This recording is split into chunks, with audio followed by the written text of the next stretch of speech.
Welcome to a world of mystery. A world so dark that you can barely see. A world where the macabre becomes a reality, and your reality becomes the strange and unusual. This is an October edition of the Cain Stevens Paranormal Super Show. All right, everybody. Welcome back to the Cain Stevens Super Show. It's for 1 month only, of course. It's the Cain Stevens Paranormal Super Show. It's back.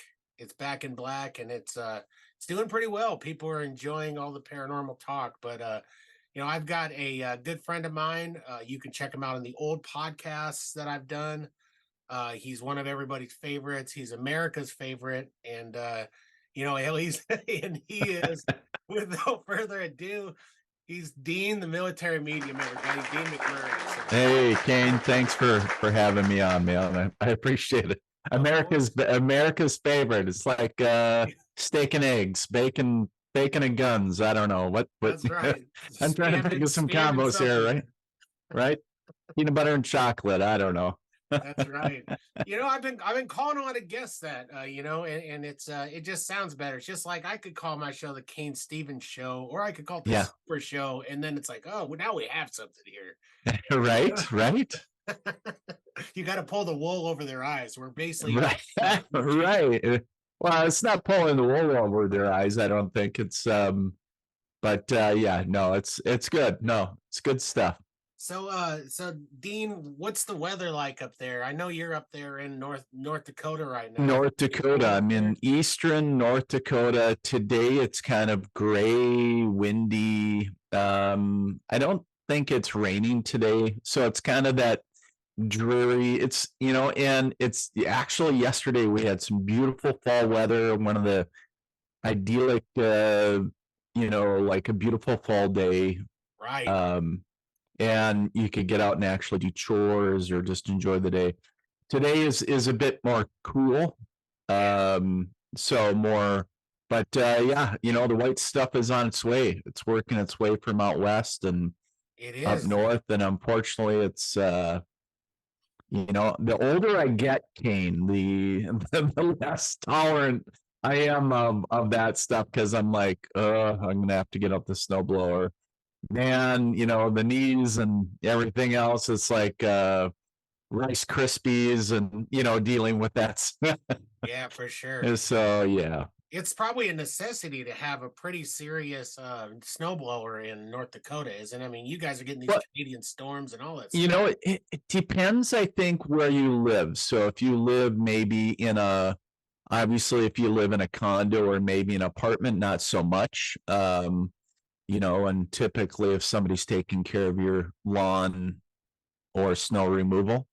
However, being a homeowner, could you get away with just a snow shovel? And you could. And there's a lot of people that do it, and hats off to them. But there's been winters that it's like, I'm so grateful for this piece of machinery, because sometimes there has been past years where the snow drifts, and I live in town, the city of Fargo. Right. Not that we're out in the sticks by any means. However, there has been drifts taller than the snowblower. So you figure a snowblower comes up, by the time the discharge chute, anybody that's familiar with snowblowers, about to your waist or so. And there's been drifts, in previous years that have been taller than, and then you get the city plows that come by, and yeah, so it's sometimes not fun. So yeah, we've been looking as a family. We've been looking down the road to move to spaces with more tolerant winter weather. So man, that is on the long range planning calendar.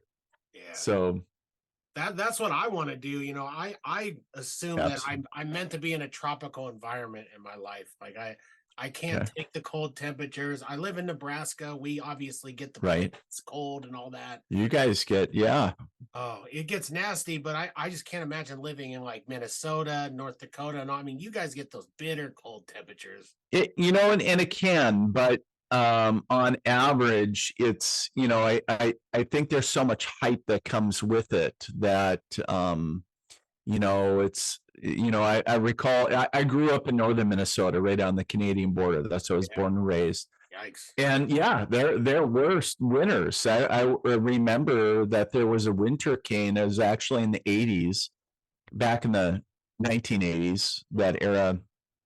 My brother was going into the Air Force at the time, and I was just a snot-nosed teenager.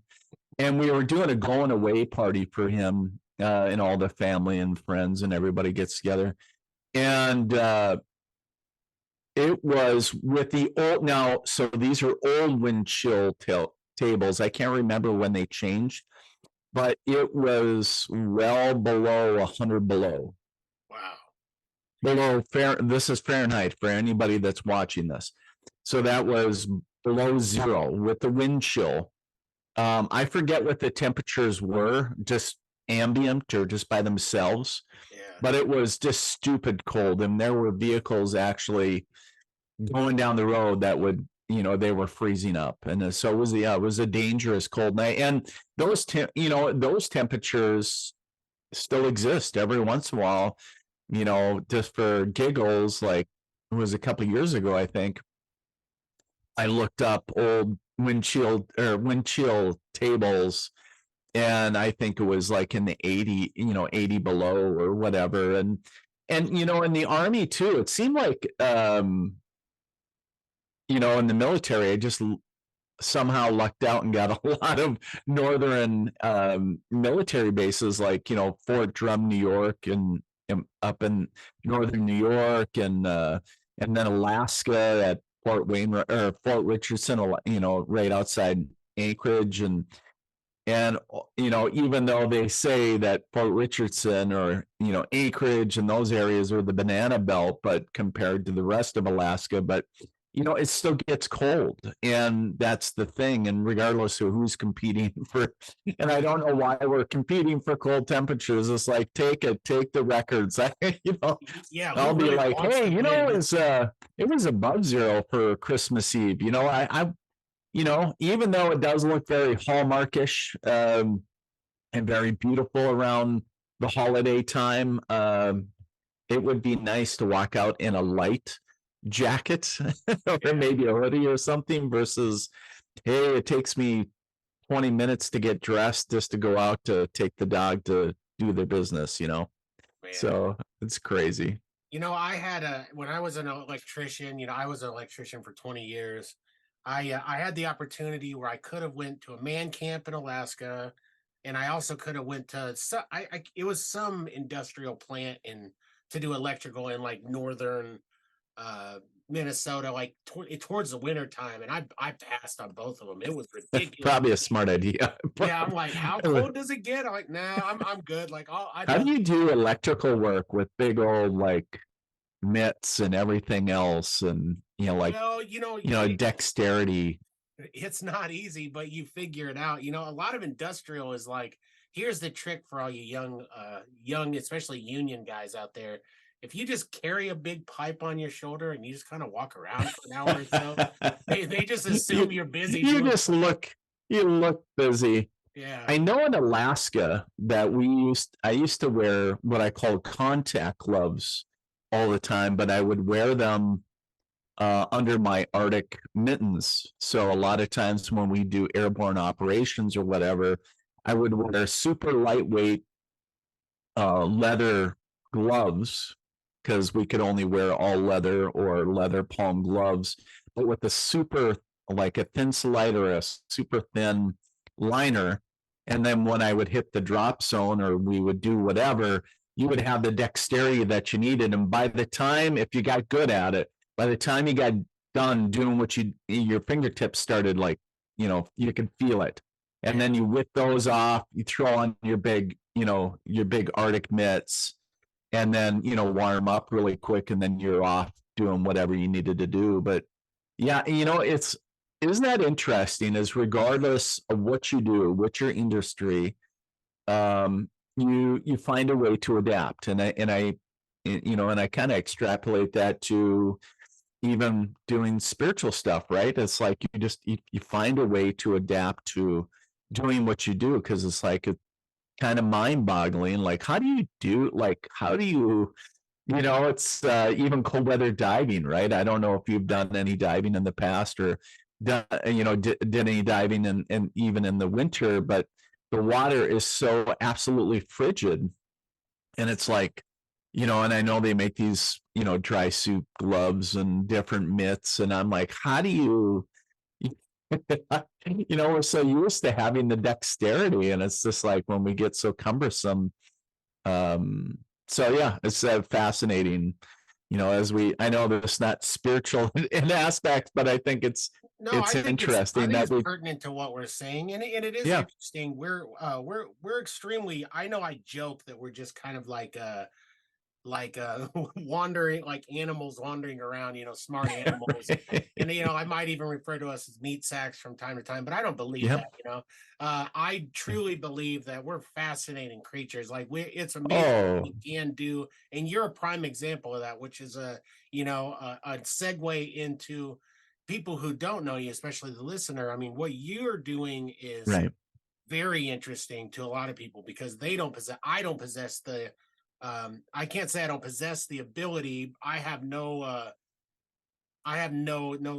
spiritual side like that. I've always felt kind of like in tune to people's feelings, like maybe I could read the room well, but more I don't empathic. I don't consider myself anything. I like when I go to a haunted location, I'm usually the guy that feels nothing. I'm the tech nerd and all that. And I'm the data, and I just want to sit and listen to the room. Type thing, but you're on the spiritual side. I mean, you're talking to spirits, and so what I would like to do now is I'd like to invite people to go back and listen to that first episode we did, where you kind of explained your journey into how you got into mediumship and how it came to you later in life.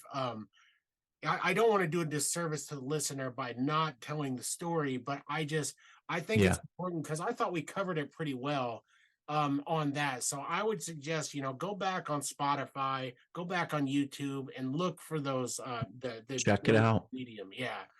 And so on this episode, Dean, I wanted to focus more on picking your brain. I think I had a medium on here a couple weeks ago, a young medium. Yeah.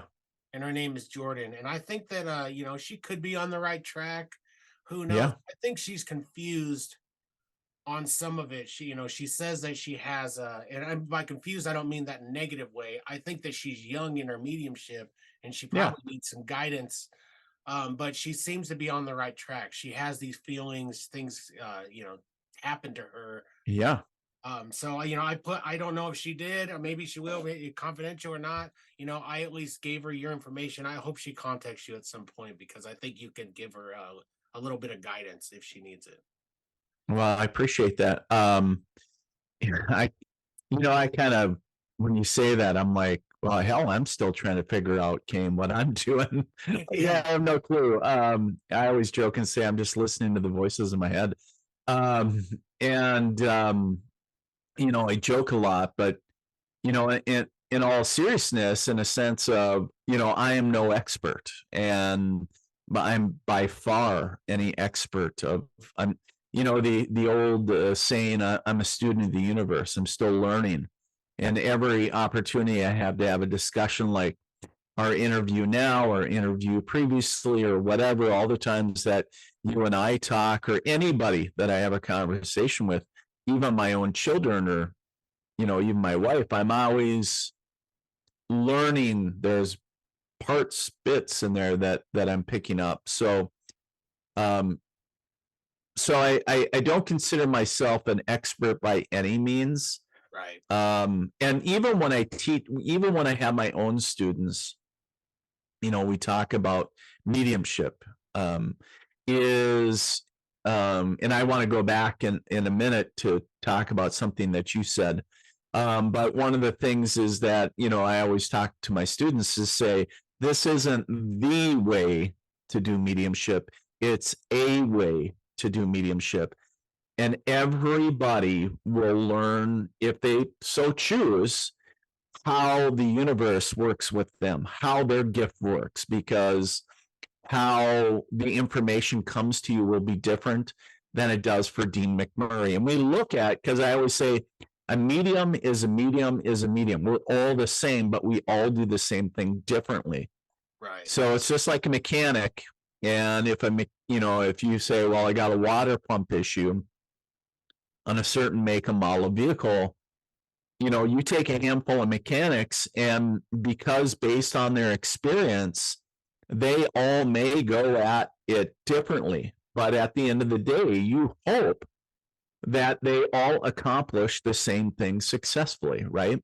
Right. They get it done. And regardless whether one takes off the whole front end or one goes in from it doesn't matter. And so, and that's the same thing with mediums, is we see some that, write or kind of use write on pads, or, some that, is more where they get things more mentally, or whatever the case is.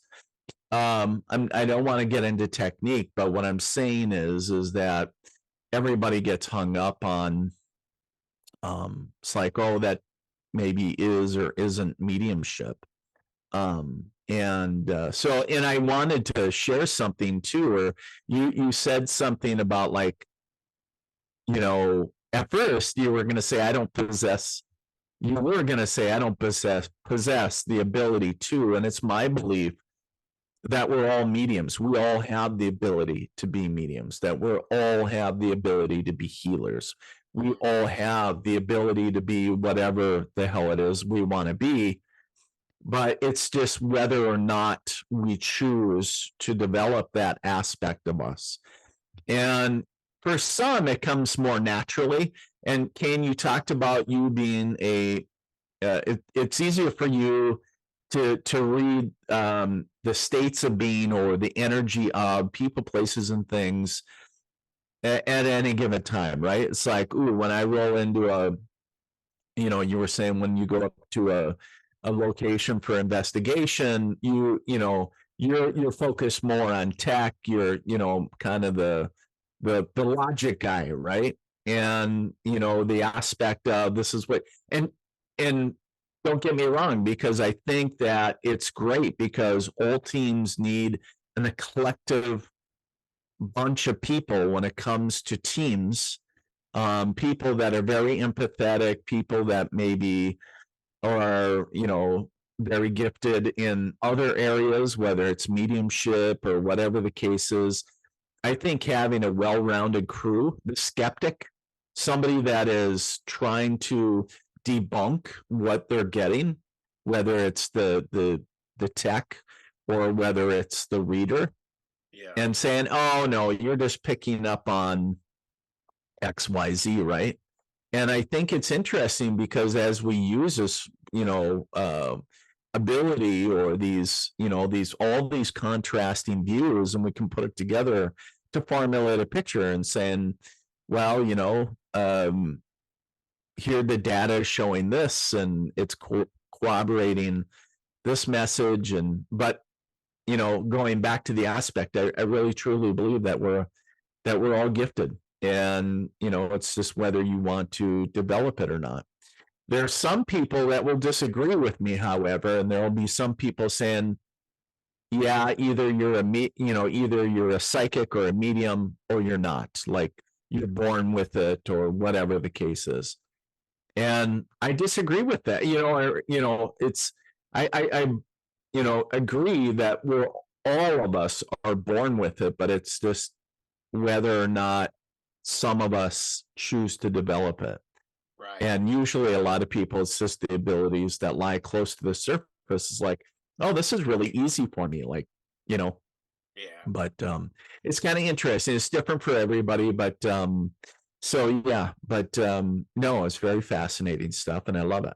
Well, when I was in college, I can remember having a conversation with my mom, and I don't like to make claims about any of this type of stuff, which is Mhm. why I was apprehensive about, even say, but I for a long time had these wild feelings that, and I would tell people, friends and everything, that I feel like an eternal sadness in a room, sometimes when I feel Mm, somebody mhm. there, and I feel their anger. I feel that, and everyone just kind of looked at me because I was always a wild guy, party guy. So they probably just dismissed it as, oh, he Yeah. was drinking too much, or oh, he did too many drugs or whatever. Drugs, And right? and so, so I mean that discredits me, right? But there is something to be said. I felt it strong in my heart, like I could totally feel it, and it wasn't, Right, part. But I mean, it's hard to say because I've suffered from horrible depression, all sorts of stuff like that. So right, one could make an argument that I'm just feeling my own uh you know bipolar bipolar manic states, right. whatnot. But like when I was a musician, I would go to different bars, we'd play all the time, and I mean, I don't want to toot my own horn, but I mean, I was good as a lead singer and stuff, of being able to read the room quick, especially as a cover band, and knowing like, oh wait, this what we think is a brilliant rendition of whatever song is really not going to go over well with these hillbilly guys. Right. And so I could Yeah. feel the room. I could see, not just look on their faces, but I could feel exactly. And it usually worked. Sometimes it didn't. But I mean, for whatever that is, I don't think I'm a medium. When I go to these locations, it's almost disappointing to me because all these people are always telling me I've got all these feelings, I got all this stuff. Mhm. I feel nothing.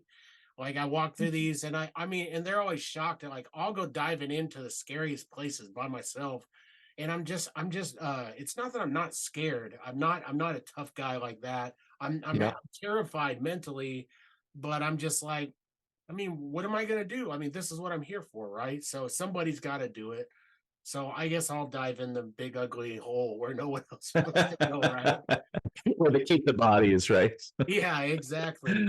But you actually answered one of the questions. So I asked some of the audience members. I posted a few things. I Yeah. asked people, and maybe you'll be so kind as to answer some of their questions. And I think these are Yeah, I'd be probably glad to. questions you get all the time, but also I think they're important questions. So if you're ready, I'll begin to ask. Yeah, go ahead. Fire away. Fire away.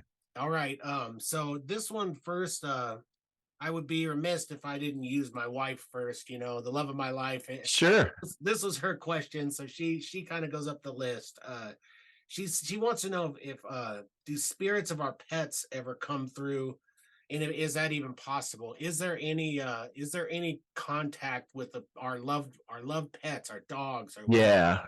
So yeah, that happens. Now I am not, I'm gonna preface this by saying I am not the expert when it comes to animal communication. I don't tote myself as an animal communicator, whether deceased or living. I do have a very good friend that is an animal communicator, but the answer is yes. I have done readings in the past where not only deceased animals, but also living animals come forward with a message.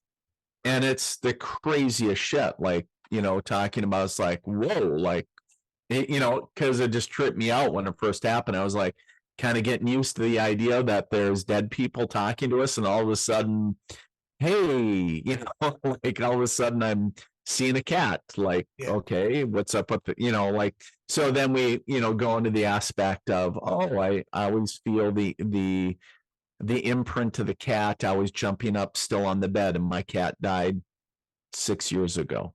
Mhm. The cat always slept in that same spot forever. And I still, and you can, whether they see or feel the pressure of an animal, or so things of that nature, or things that absolutely validate evidential information.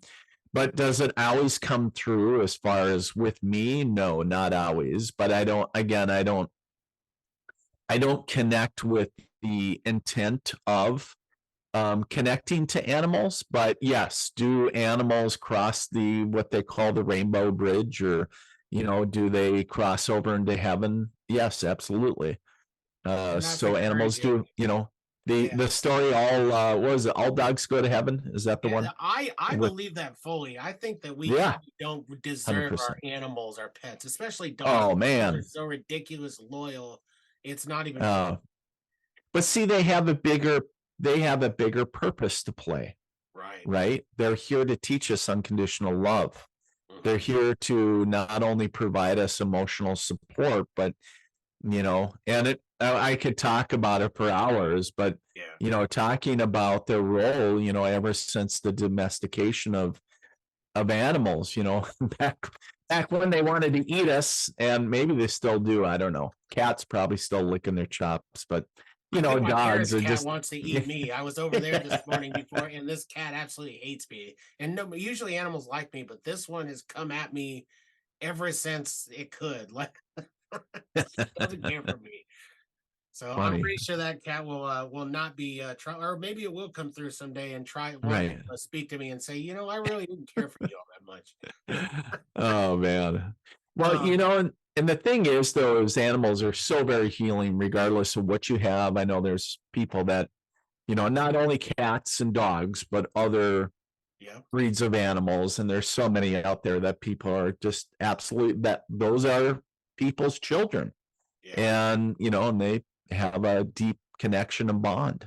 So I think they definitely have a greater purpose yes, than some of these people out there who just go, "Oh, animals are just here for food and the cycle of life and everything, and there's nothing for them." I just don't believe it. I mean, I have to disagree with that. yeah, thank So goodness somebody does, man. It provides a lot of answers yeah. for us.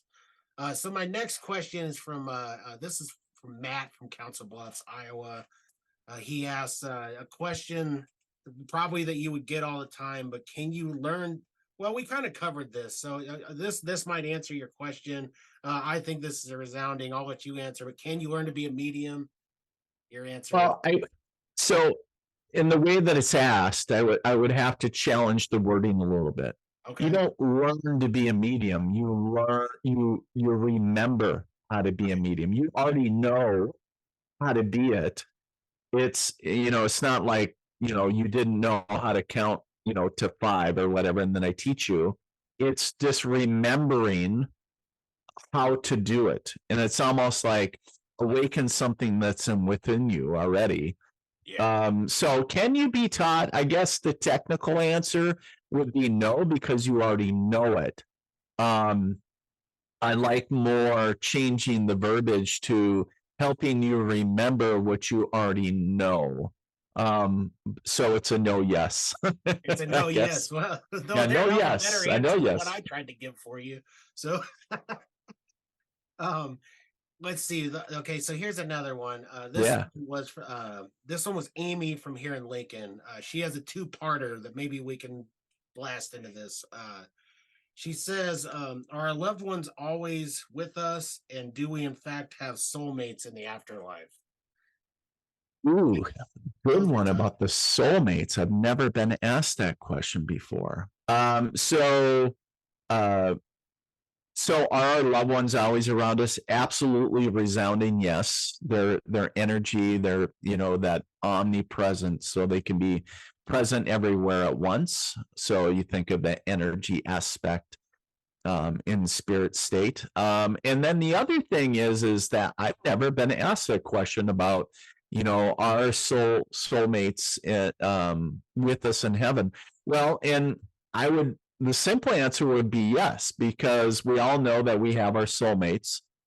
And when we incarnate into this physical body, we become mortal, right? And we can die, or this physical body can die, not the soul sense, right? Our energy or spirit sense. So that energy goes back to what we think is traditionally as heaven, right? Or back to the source. And so the simple answer would be yes. Our soulmates, we all go back to the same source aspect. And so, yeah. So if if there's your soulmate is in heaven, then when it's your time to cross over, then you would go back to, go as well. So what about the idea of soulmates is fascinating to me anyways. Yeah. You know, so I myself am divorced, you know, and remarried. Okay. Mm-hmm. My first marriage, you know, it didn't go well. You know, we weren't right Yep. with each other and all that. Maybe like all relationships, when you start out, everyone thinks, oh my gosh, I found the perfect person, but it's not Right. always that. But then, you know, and that's a lot of people, especially in this country, right? What, Mm-hmm. like 50% right now is or so, or I don't know the stats. Yeah. so how does that work out exactly? Because I mean, they were the wrong person. I met the person. I truly believe deep down in my soul that the person that I'm with now is the absolute soulmate for me. The right. I mean, Yeah. we never fight. We click on all levels. We just have this deeper love that I've ever felt Right. before. So Right. does that get muddied when it comes to death? I mean, was there a missed opportunity there? Did somebody just blow it, or is your soulmate just your soulmate? I don't think so. Well, and so does it complicate things when they die? Well, you know, one's still living and one's not, unless you're both deceased, I guess. But, Yeah. you know, in simple terms, I don't think it complicates things, because when we really think about it, Cain, even on a logical sense, right? You think about your wife now, even when you're previously married, and whether it was in the good span of time or maybe some more challenging time, is, you know, we all are here on earth to have an experience, Right. human experience, whatever that is, right? It's different for everybody. And so what I would share is that, you know, at the time that you, with your first wife, if you would have met your wife, you know, back then, it may, you know, if you, sorry, I'm trying to say is, if you would have met your now wife, your second wife, back then, obviously the time you were married, number one, and number two, she might have been, I don't know if your wife now was married previously, but, or she might have been in a different place. You know, a lot of times we're looking for something different and we're not seeing that soul connection, and we're trying to, I don't know, we're trying to find that other half of us, that other part of our soul. It's like walking around. Here's a little analogy. You know, I got this little adapter for an iPhone, and it's like you're walking around going, where the hell does this go? Like, you just find a plug laying around. It's like, hey, where does this go? Like, you know, and you're trying to find the other half of you. And then when you find, you know, and we have relationships as young adults, and or even kids and everything else, and they come, they go, whatever they are, right? We have our, whether they're professional, friendship, or romantic, doesn't matter what, you know. But when it comes to the romance aspect, it's like, you talk about your first wife, like, oh my God, you know, I'm so in love with you, or whatever, blah, blah, blah. But then it fizzles out, and it's like, what, like somebody let the air out or whatever happened. Right. And it's like, you know, what, regardless of what happened, it's like, okay, well, what the hell? And now we're again trying to find a deeper connection, going, well, I thought that was the right one, but evidently not. There was something off about it. And when we get through all the, I'll call it bullshit, all the cosmetic, you know, stuff of relationships, we go, you talk about, and the same with my wife, going, oh my God, like that, there is a deeper, like, beyond maybe physical interest. There's, you know, like, oh, like, hey, the other part of my soul, right? My soul mate. So it's like, hey, there's a deeper connection here. So right. that's the best way I can use to describe it, is like you're walking around trying to find the right connection. And it's almost like, you know, I hate using old adages, but the old saying of, you'll know when you know, you just know it. And it's like, well, I thought I knew. And then, you know, maybe we have a failed relationship, but is it really fail? Like, were we miserable the whole time? Were we like, well, maybe no. It's like, well, has it really failed then? Did we learn something that we can put forward into the new relationship? Well, Yeah. for years, I would be angry about it, like a lot of people would. You know, you think about it unfondly, but the older I get and the smarter I become, I start to see that I couldn't be the person that I am, and I couldn't be where I'm at Yeah. mentally and everything else without going through that. So, you know, in closing on that, and I thought you answered the question wonderfully, and your analogies were good. Were that like you don't know where you're going till you know where you've been, and that's the thing. Right. And it was just one of those situations. I mean, a lot of times for the lovebirds out there, you know, sometimes you're just too young, sometimes you're not ready, and I wasn't ready, and I could chalk that up to absolutely the both of us. I would say we're probably just young, dumb, and not right for each other. You know what I mean? But doesn't, you Yeah, know, a great thing came out it of it, happens. a daughter out of it, you know, and I love her. You know, the me at 53 is completely different than the me back at 23 Yeah, of or course. 33. You know, so you can't, yeah, it's like comparing, you know, apples to oranges. It's like, are they still fruit? Yep, but it's completely different, you know. So it's like, yeah, you make a great point. So yeah, a lot of changes, but Yeah. Well, Dean, I'm gonna pause here for I wish station identification, but we're not quite there yet. But we're gonna pause for one of our amazing sponsors. So hold on, and we will be back shortly. you bet.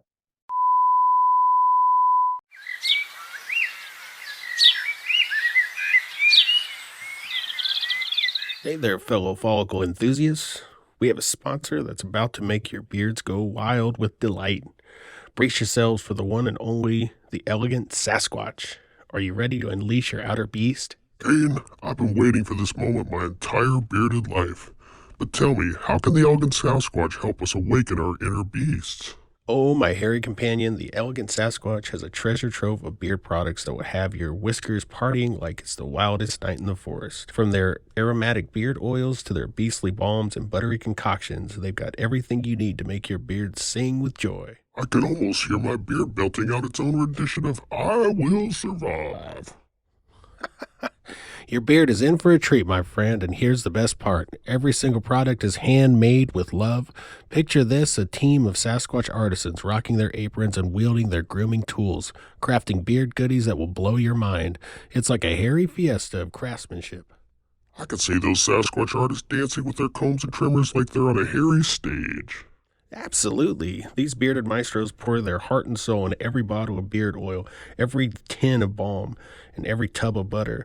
They're like the Michelin-starred chefs of the beard world, creating culinary delights for your facial hair. My beard is salivating in anticipation. Well, get ready for your beard to do a happy dance because the elegant Sasquatch has you covered from all angles. Their beard oils will make your whiskers as smooth as a buttery glide. Their balms will sculpt your beard into a masterpiece that would make Da Vinci jealous. Their butters will leave your beard softer than a cloud made of marshmallows, and their washes will cleanse your beard with a scent that's fresher than the waterfalls in the Rockies. My beard is ready for the bearded revolution. You can find the Elegant Sasquatch on Instagram and Facebook. They're ready to share their hairy wisdom, showcase their bearded customers, and entertain you with memes that will make your mustache curl with laughter. I can't wait to join the hairy community and bask in the glory of their bearded memes. So, folks, get ready to let your beards run wild. Unleash your outer beast and head over to Facebook and Instagram to find the Elegant Sasquatch. Trust me, your beard will thank you, and you'll be the envy of every bearded creature in the virtual forest. Here's to smelling like a wild creature and embracing your inner Sasquatch.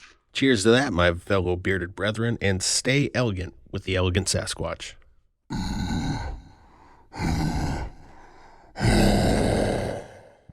All right, sorry for that break, everybody. We're back. Well, really, I'm not sorry about it because it's a sponsor, and I'll be darned if we're not going to do the whole thing. You know, like if they are willing to sponsor me and they want me to push their great product, then I'm going to do so. But we're back with America's favorite medium, Dean the Military Medium, and where I learned something weird on the break, Dean. I learned something about myself that I find to be extremely strange. One, Uh-oh.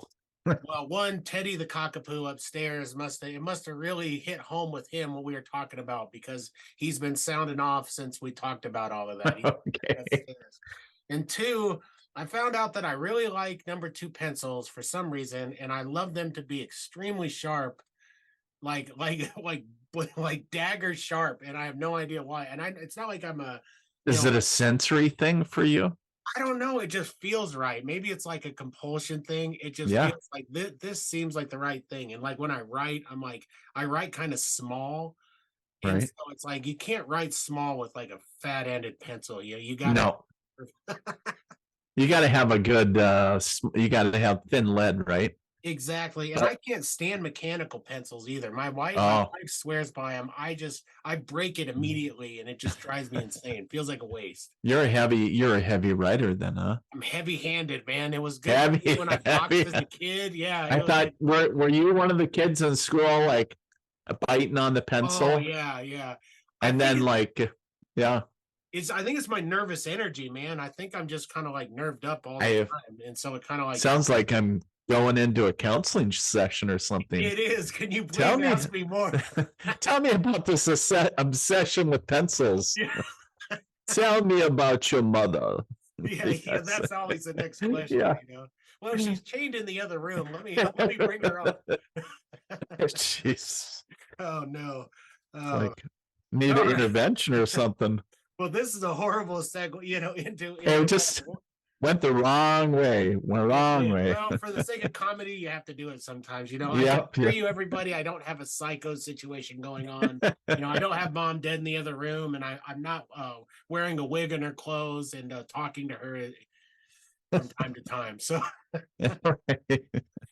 So Dean, you've been so gracious as to, and this is for the audience as well.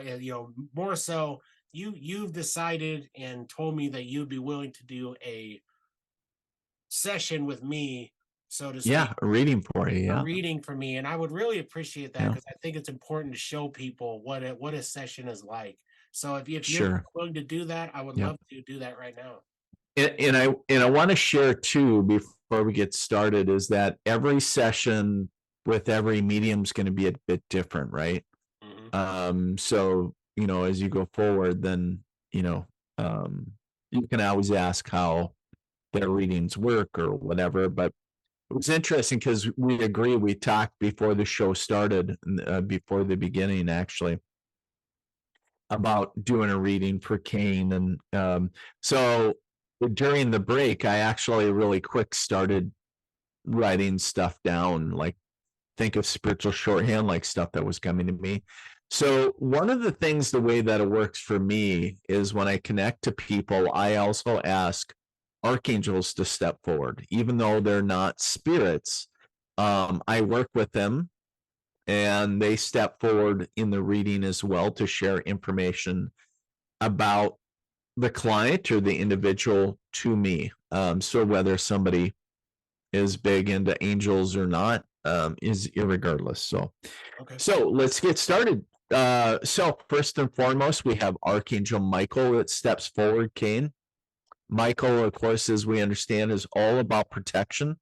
Very usually depicted as very masculine, and I always make a joke about Michael saying is the Fabio of archangels, because he's always shown in that light, right? But usually always shown with a sword and a shield, patron saint of usually military, police, paratroopers, so very protecting, very masculine in energy, which is great, and also associated with the color blue. So know that when people call in for protection, typically this is they're calling in Archangel Michael's energy. Okay.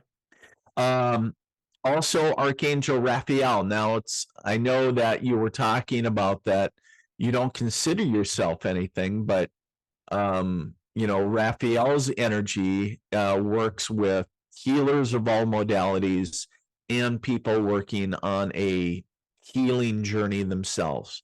Now, we're all healing from something, whether emotionally, physically, or maybe both. However, the thing is that it's interesting because Raphael's energy runs down your elbows and kind of into your forearms. And the other thing is that I keep on getting or picking up on that if you ever developed it, you would be a very naturally gifted healer. So and that might be a gift that would just be, as I shared earlier, very close to the surface or something for you very easily to remember. Okay. Okay. So let me ask you, because of what I was feeling, do you have like any nerve or any issues like in the elbows, like on the inside? Like if you are doing like a movement of, do you get any like I don't know what you would even call it. Not pinching in a sense, but do you get like a nerve sensory thing going on? I don't know what to call it. Yeah, I mean, I always chalk it up to I have circulation issues because of my, I have heart failure. Okay. I'm living with heart failure. The medication has me doing pretty well. Right. I have a pacemaker, so I kind of chalk it to that whenever I have Right, stuff. right, Yes, I right. do. Right. And I do want to share the validation, like, because I knew that about you with your Mhm. heart.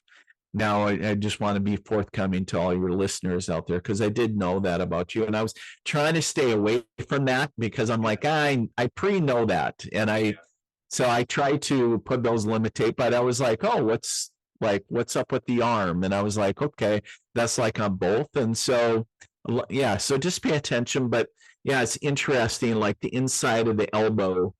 And so sometimes, like if you think of, it's a little bit different sensation than if you were to hit your funny bone, but it's more like nerve issues. So whether that your condition affects the nerves, I don't know. But Well, I don't disagree with it. I mean, I played every oh violin no, I could as a kid, so I could have so many issues going on. sure. Yeah. And then also nearest the top of your head, we have Archangel Gabriel. Now, Gabriel, as we understand it, is the messenger angel, right? So anybody that has the message convey on any level, hello, your podcast. But also in addition to that, the empathic, the intuitive aspect, just kind of lends credence and validation to everything that you were talking earlier, and just kind of where you're sitting at. So that's great to see. Now, I got to add something, and this was completely weird. So says the guy that talks to dead people, is I started seeing like visions in my head, right? And it was like, so I got to ask you, Cain, do you collect like older comics, or like, are you a comic collector? I was a comic collector. I actually Okay. sold my collection a while back, for bills and whatnot. But yes, Okay. I was. So what I immediately got, this was earlier when I wrote down, and I'll show you my scribble just so I can, people like, no way, he did not get that. So can you see the Superman? Yeah. It says Superman and then old comics, right? Mhm. And I saw the iconic Superman. I was like, ooh, that makes me, the first thing I was like, ooh, that brings me back to my childhood, right? Right. And I was like, well, why am I seeing? And it was just like, flipping through comics. And I was like, oh my God, it totally feels like it's connected to Cain in a deeper way. And I was like, there's something specific about that Superman comic. And Yeah. it could have been very collectible. It could have been something, but I was like, whoa, that's really cool. And I didn't see any others. I know there's so many comics out there, right? And I didn't see any Sergeant Fury or anything like that, but I saw that Superman comic. And That so, gives me chills because I'm going to tell you why in a second. okay. Please continue. Yeah. Yeah. So I almost felt, and so I know this is going to sound so weird, but I was really trying to get the year of the comic, because I was like, it made me think of, again, when I was a kid. And a lot of my comics were hand-me-downs. They were ripped, they were torn, some were in pretty bad shape. But, from being a kid, being born in 70 and then, up through into the 80s. But, they had not that I went around smelling books. I know that's going to sound so funky, but paper had a different smell. It just had a I don't know what it was. I don't know if it, and especially comic books. I don't know if it was the ink. I don't know what it was, but it had a smell of like it was early to mid 70s. Okay. So if this Superman issue was in the early to mid 70s, like when it was published or whatever, and that's, I was like, it was almost like I was, yeah, I if I could smell a year. And so crazy when I was like, that smells like the 70s. And I was like, how did the 70s smell? It's hard to describe because it's just, I was smelling it and everything was like, and then I saw a bunch of numbers and it was like, oh yeah, that was in that date range. Does that make sense? Well, it does and it doesn't. I mean, and remember, I do understand that things come to you guys in certain ways. Right. So maybe it doesn't all connect, but then when you look at it afterwards, maybe it does connect. Okay. Okay. The reason Superman connected to me was because I can recall when I was a kid being in love with Batman and Superman, but Yep. with my grandmother, who hasn't been with her for quite some time. I can remember she used to buy me comic books when we'd go to the grocery store every time. And like every time I would con her into like one or two. And I remember we went to Sam's Club and I got the Death of Superman. Okay. It was the whole thing. It was like a graphic novel book. And it was like, it changed my life, when I was a kid, because it was like such an iconic thing. Like, oh my God, Yeah. Death of Superman. And, right. So I didn't know if maybe that came through. I know that came through. That happened in the 90s, though, I believe, was when the Death of Superman happened. It was either late 80s or early 90s, because I was pretty young. Okay. Okay. But you said smells, for comic collectors, smells is huge because Hmm. I like smelling books and stuff in general. Maybe I'm a weirdo, but it does have a certain smell to it. Right. Old There's ones, a comics, handful of us out there. It's nostalgia, instant nostalgia. Something. Yeah. But I'm Well, not sure and it about was the 70s. well, something, and it's interesting. You talked a little bit, and I never drew the correlation until you started. So I'm gonna hold up my paper again really quick. And so this over here is a mother's side of the family. Okay. Dad's side of the family. This is the top of your head. It's where the archangels, everybody hangs out. So it was interesting as we talk about Superman, all that, right? Yeah. And this is where I kept on picking up on female, as you see, I wrote here. Yeah. Passed from cancer.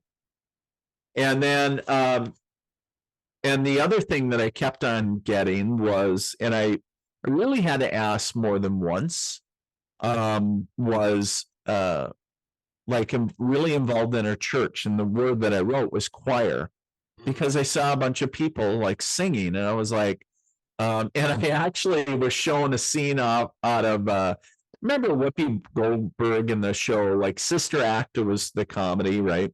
Yeah. And not that I'm doing a movie review, but it was shown to me because I would understand that.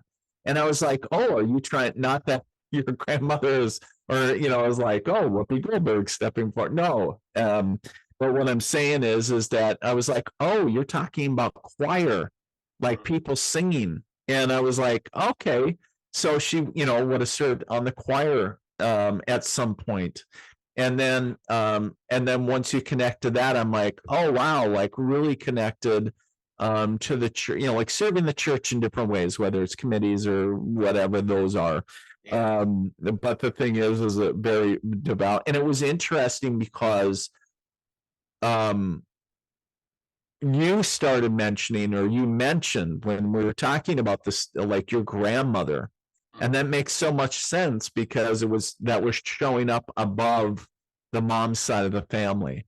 Right. And I didn't even get I didn't even put a correlation, but it was right after I had written that, and I just saw the vision, and I was like, oh, hey, where's the Superman fit in, the comics? And I just intuitively, I guess is the word I would use, is I just wrote it up there, and I was like, oh yeah, Superman comic, old. And so interesting is that the connection that we have to our loved ones through um, different events, right? It's like that one time that you remember out of all your we have so many memories, but your grandmother buying you that set of, and the impact the comic made, but something that's so interesting that you pull from your past. Well, I think both of them may be coming through because so the Superman thing was my grandma, who I was closer to Yeah. on my dad's side. Yeah. My mom's side, you hit a lot of very interesting things as well. Because on Yeah. my mom's side was my grandmother who died of cancer. Okay. I wasn't as close, but always wanted to be close to her. Okay. But she was very musical, and she's probably how I got my musical talent. Love. I mean, she was Okay. she may have been in the choir, but very devout. But she was an organ and piano player, and I Okay. guess she used to just rip. You know what I mean? Really? She used to do like really like was it I'm thinking oh Lord, Jerry Lee Lewis or yeah. like She kind of could have like played Great for Balls of Uriah Fire, Heep like or something, like right? the synth section.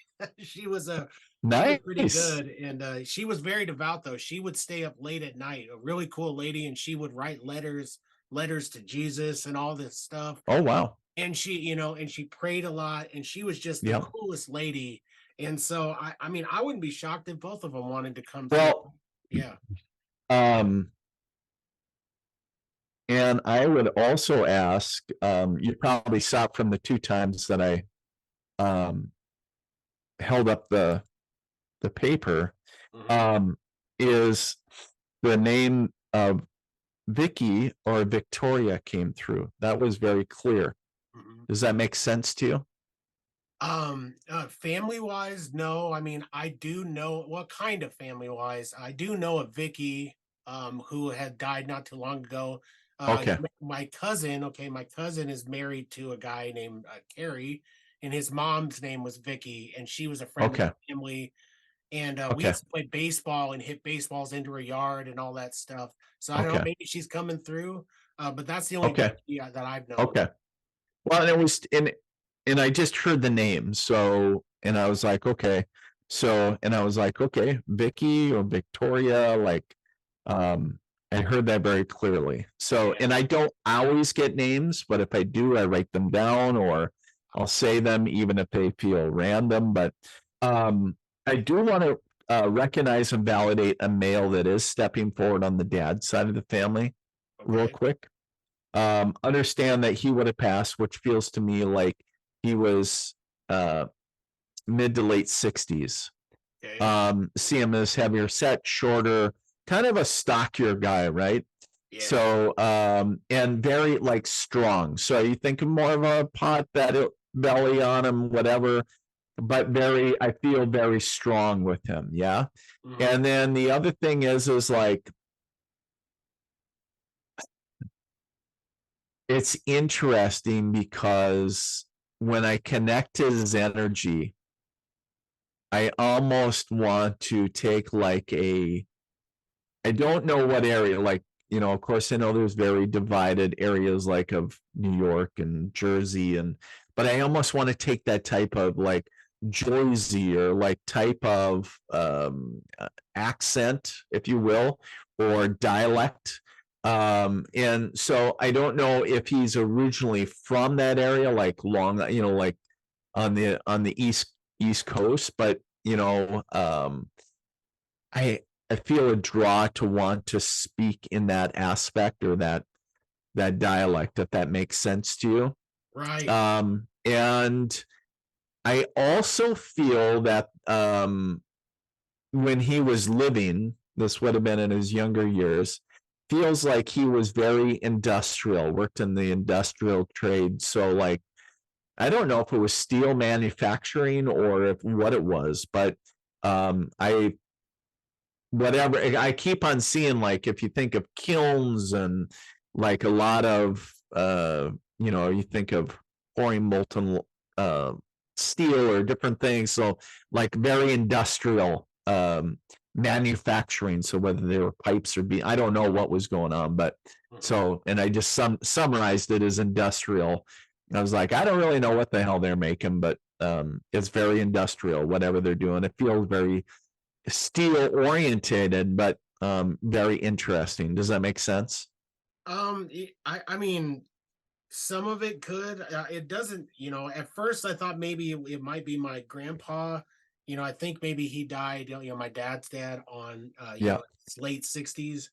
He was a strong guy. Kind of a pot-bellied guy at the end of his life.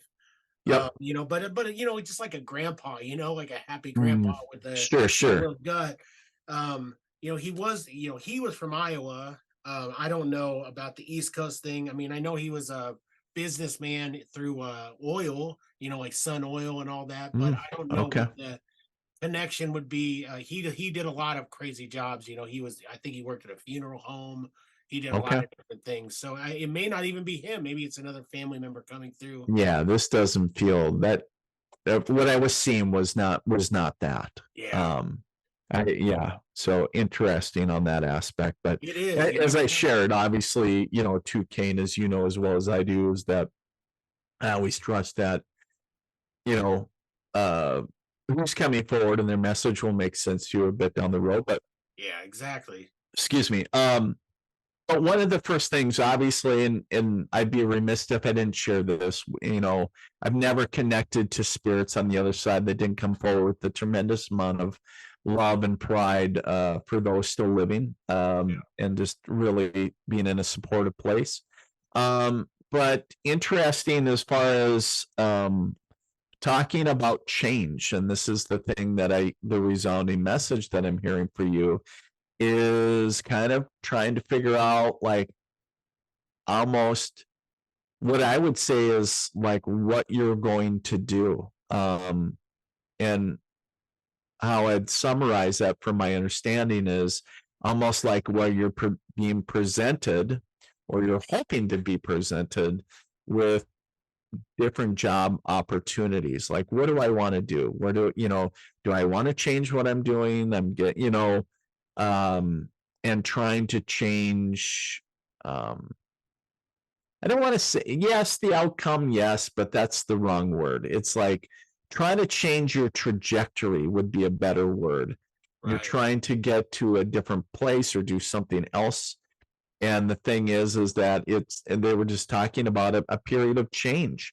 And it's, looking for a new job, I guess, would be the plain English of that. But looking at opportunities, maybe even outside of that, whether is it a side hustle? Is it something full time? Is it, what do I want to do? Where do I want to focus my energy? Or, good Lord, maybe it's even a very, knock on wood, a lucrative, sponsorship deal where you can do this full time, and you got that sponsorship deal that can support you doing what you love and getting your message out there, right? So there's a lot of things that it's like, what do I want to do? What do I, and it's all talking about, the biggest thing is through all that is just remember where you focus your energy, that's where your attention will go. I mean, no brainer. Somebody's probably going, gee, he's really psychic, isn't he? And it's like, but, and the same aspect is that is very,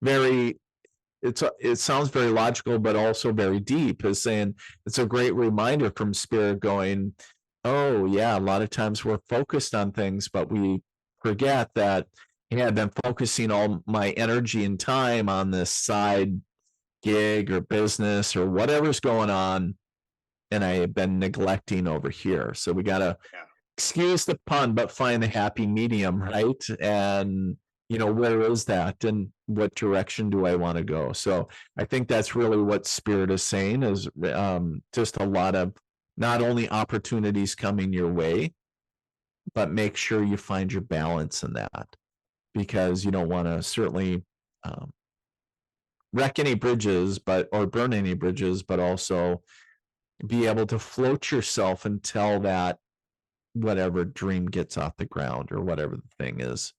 Man, I So hope, I really do hope so. You know, I know, I've been a guy that's been, you know, I had to quit my career of electrical because of my heart issues. I had to yeah. retire from electrical at, 38, which is crazy, right? I started when Mhm. I was, 17, 18 years old. Yeah. And yeah, my life trajectory is like, what the heck am I gonna do?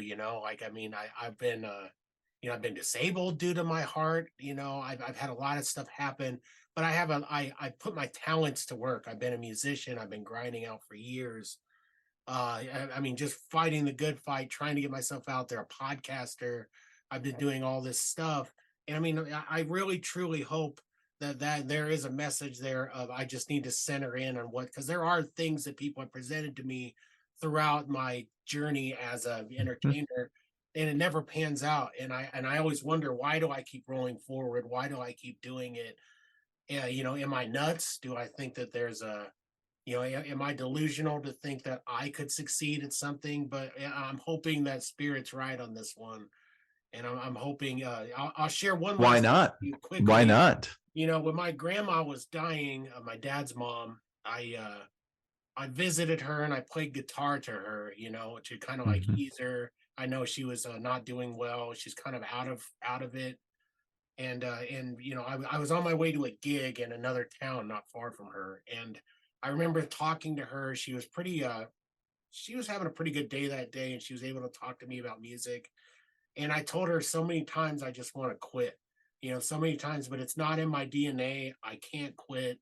I feel deep down in my heart like I'm meant to do this type of stuff. And Mhm. she said something so remarkable to me. She said she knows deep down, this stuff grandmas say, of course, but it hit hard with me, that it is my time is coming, and that I can't ever give up on it, that I have to continue no matter what. And I've always taken that and ran with it. She was somebody that I love so dearly. I mourn her even to this Yeah. day. And so I'm hoping that the spirit's right on this. Well, and talking about that, I really truly feel and believe that your grandmother was talking beyond you being her grandson, right? So being able to sense something in you saying, whether or not she said something, I think your grandmother was way more intuitive than probably what you realized. Yeah. And, was drawing upon that divine knowledge of going, yeah, you got to do your dues, but, and you'll have to grind it out. But, and if you think logically, and sometimes I like doing this, sometimes when you think logically about it, when you play the law of averages, right? Right. You stay at something long enough, you will strike gold. Like something great will happen. And so whatever that goal is that you set for yourself. So logically, I don't know why, everybody has a different timeline and different things, but it's like, oh, if I stay at this long enough, or if I do this hard enough, like something good will come of it. Yeah. And so I think that just logically thinking, not even intuitively or talking to spirit. And so sometimes that encourages me as well, and going, well, just thinking about this logically, if I stay at this long enough, like something positive is going to happen, Yeah.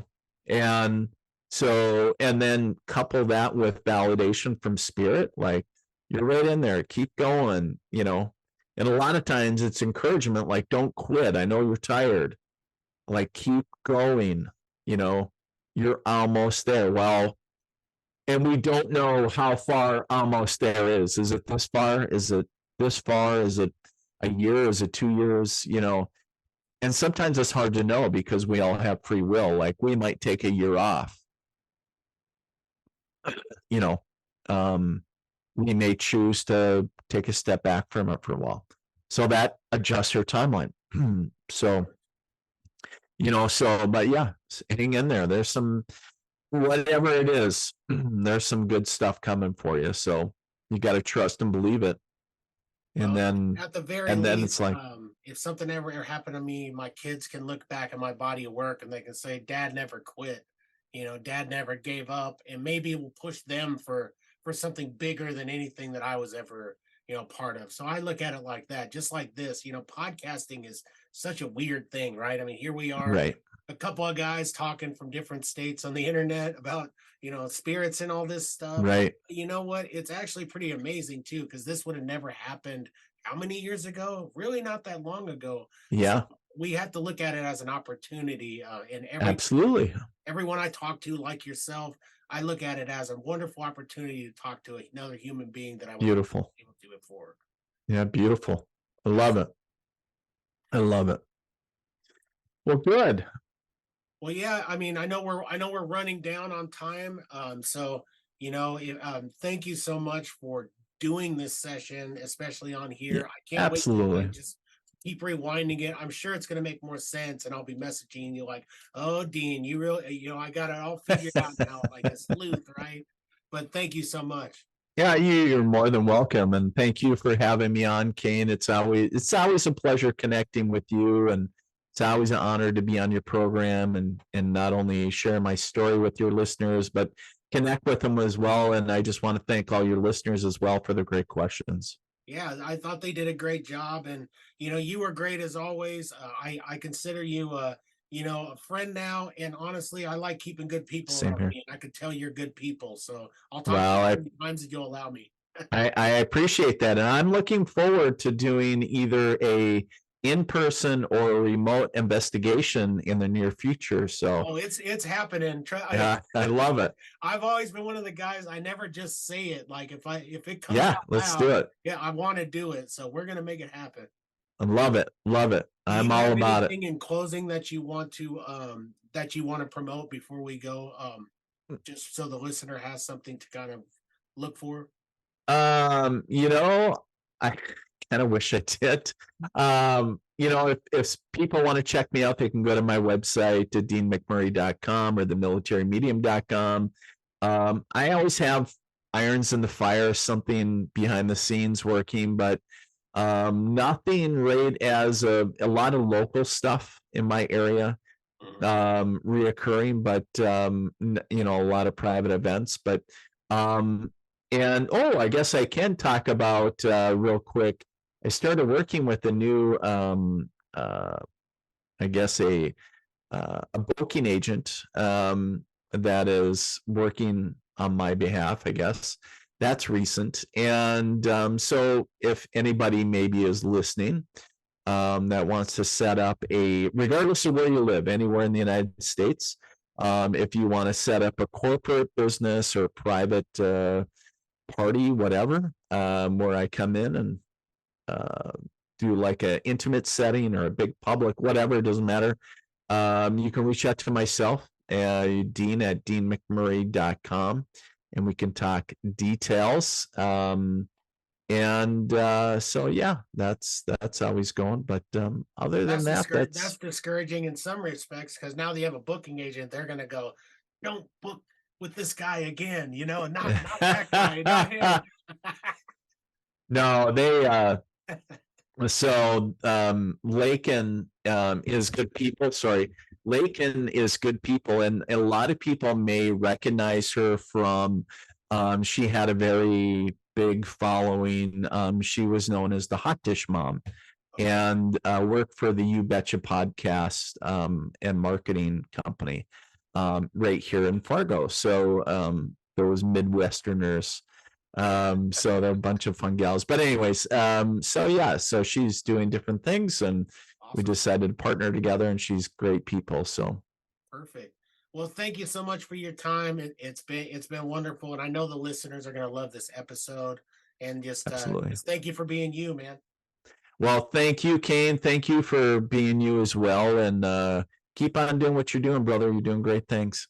We're gonna keep on trucking. That's all we can do. Keep on keeping on. Keep on keeping on. Thank you, Dean. Yeah, that's right. Take care. Take care.